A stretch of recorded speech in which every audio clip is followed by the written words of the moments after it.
I sometimes get friends telling me that I focus too much on the negative stuff. And I guess I don't know, I guess it's probably true, but, depends on how much negative stuff has happened to you. How many of those friends have had cancer twice and have slept for months at a time because of the cancer? And so easy for them to say they can't relate. Just like someone who never has to fear financial destitution can tell you, oh, go out there and just make it happen. Yeah, boy, get out there and get it done. Right. I remember one time during college, I think I was a sophomore. I'm in physics at that point in time. I'm riding back from a job site, afternoon job site. They let me come into work at about 3 p.m. when all the other guys were getting off work, and I'd go in and I'd set the beams so the guys could come in and build the houses the next day. So I'd be the only guy on the site. And they trusted me with these big yellow machines and setting beams and stuff. And because I wasn't dumb, and I had a history with other contractors in San Diego before I started college down there. And but I was so broke. and I'm getting off topic here, but it just goes to the point about how people are just, it's not their fault. I mean, everybody has an environment, everybody has an atmosphere, everybody has, A, B, and C friends around them. And you just, you think that's all there is. And you can't imagine what is not in your realm. You can't. I mean, that's a fact. You can't imagine it. So you have to go out and experience it. And that's why I'm glad I've had the experiences I've had living in 7 different countries, various families, and so on and so forth. But I remember this one afternoon coming home. I got a big physics test the next day, and what was it? Fucking mechanics. I forget what it was. But I remember I was determined to get 100% on the test, and I did. I got 100%. Only person in the class. But I was coming home. I was like, God, I got to get home and study. I got to get home and study. Got to get home and study. And the fucking Volkswagen, the yellow Volkswagen that a friend of mine and I had bought when it was blue and all beat up, and we rebuilt it. We were going to sell it for a profit, and I was still driving it while we were selling it. I didn't have any money. And I knew I didn't have any money. I had some food. I had some brown rice at the house. And I knew if I ran out of gas at the work site, the boys had helped me out. I mean, there are gas cans all over the place. But I showed up, after they're all gone. And I'm basically out of gas. So I set the beams, I drove around, tried to find some gas. No, couldn't find any gas. I know I'm going to run out of gas in the Volkswagen on the way home. Now, I had planned for the worst case. I'm not a complete idiot. So I took the jar. Guess what was in the jar?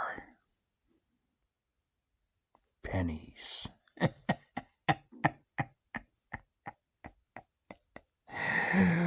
So I ran out of gas coming home on the 805 from Chula Vista, heading for San Diego State. We lived just off campus.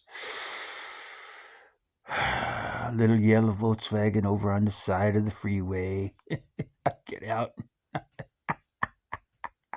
walking in my Levi's and white t-shirt with a jar of pennies toward the gas station. I'm thinking the whole time, oh, shit, I hope they'll loan me a gas can. Otherwise, I'm just going to have to give them the pennies and fill this jar up and pour it in the gas tank. So the guy at the station was, he was fantastic. Muy amable. Just a very friendly guy. You could tell that, he wasn't a guy who suffered from riches.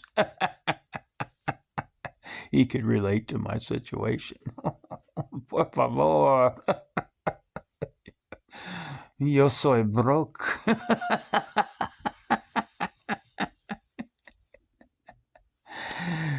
So he loaned me one of those red gas cans. And I forget what 99 cents got you back then. This is in the mid 80s or whatever. So we put some gas in the gas can. I walked.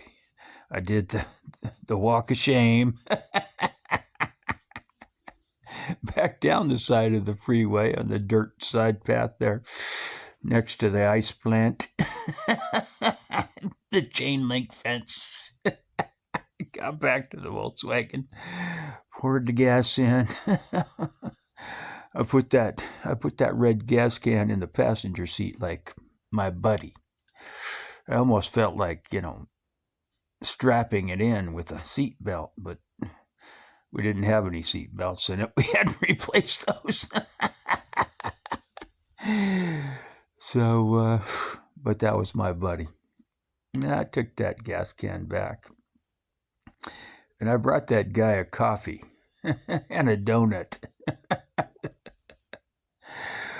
About the next, I don't know, 3 or 4 times I went down there. And he wasn't there. He wasn't there in the morning. So he weekends. I would go down and work weekends. I'd try to bring him a donut and coffee. And so, but he got the message. Because I pulled in there one afternoon. Amigo! Hey! He was there. And he had heard that had been bringing him a donut and coffee in the morning on weekends, even though he wasn't there. Oh boy. What was a challenging moment in life? I mean, look at that. Gotta carry pennies to pay for the gas as I go to my job in the afternoon where nobody else is there because they've all gone home for the day and I have to work by myself. Moving around these 1,000-pound fucking lumbers with big yellow machines. And, it's the kind of thing where you could easily kill yourself if you're not careful. What a life. But that was the 80s, Now, are you kidding? Could we get away with anything like that? Maybe we lost a few more people back then. Maybe the world was a little more dangerous. But,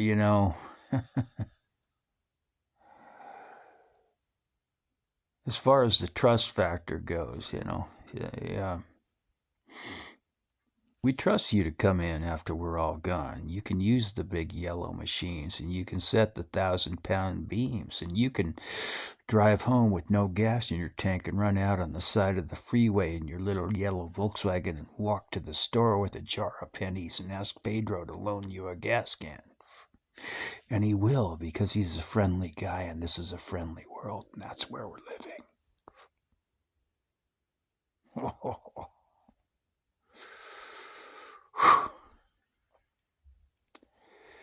Do I miss that world? Oh, absolutely.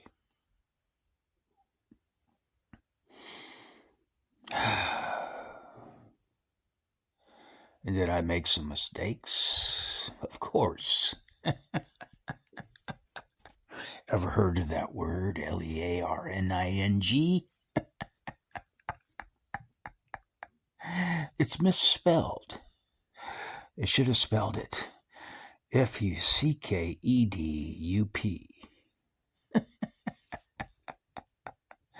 And we all need to do that now and then so that we get to a point in life where we're not fucking up other people's lives. We're still not doing stupid shit.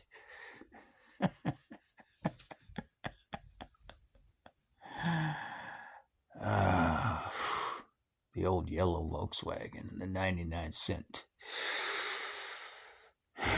red carton of gas, carton container, whatever. Pedro and the donut girl in the morning.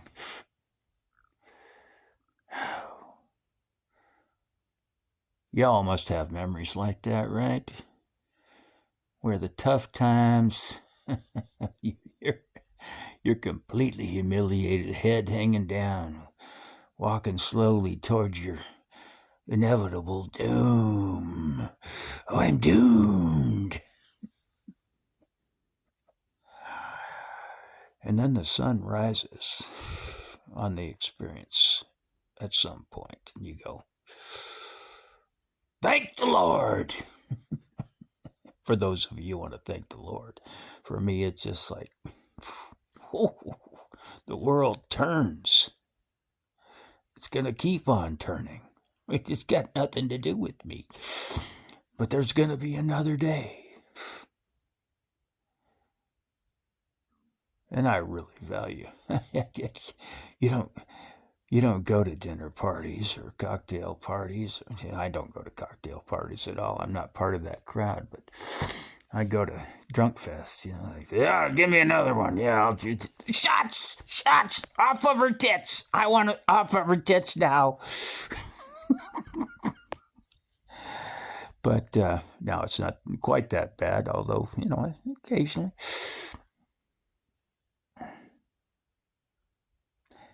You don't recount all the easy times. You recount those challenging times, and it turns out they are what makes life worth living. I happen to be living through one of those times right now, and the unfortunate thing is,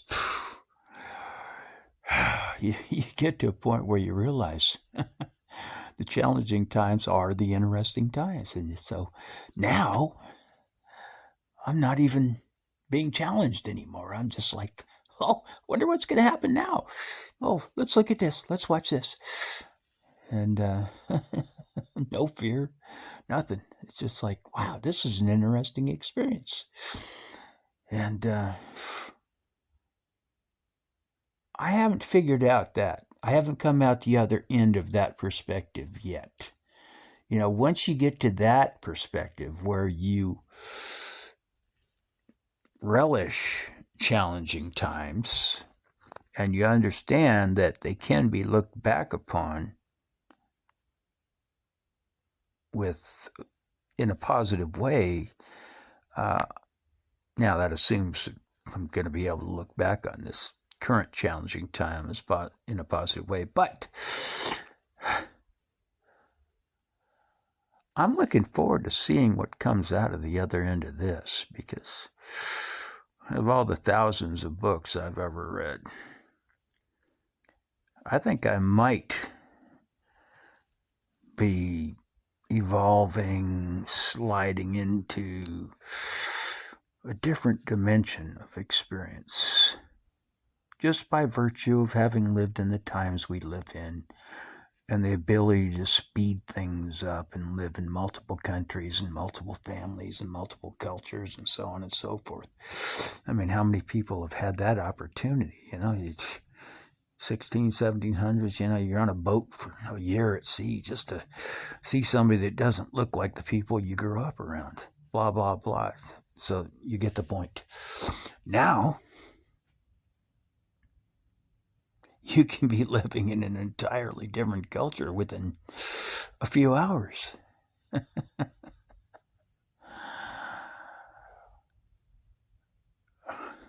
So I wonder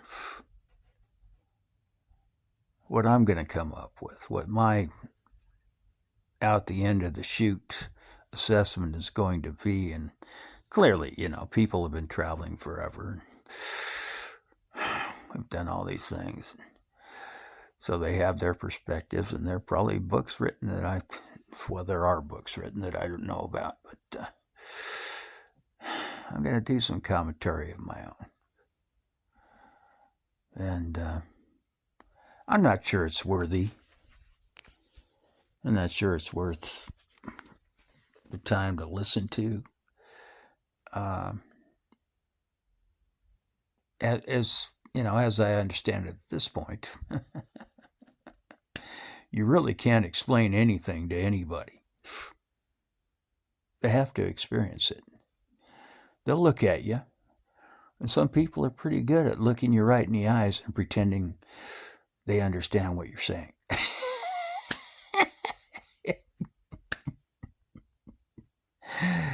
But unless they've been there, done that, probably not. What a world. We're all a bunch of fakers until we make it. But then once you make it, what do you do then? And how do you interact with the fakers at that point? Just a boring exercise, drollery.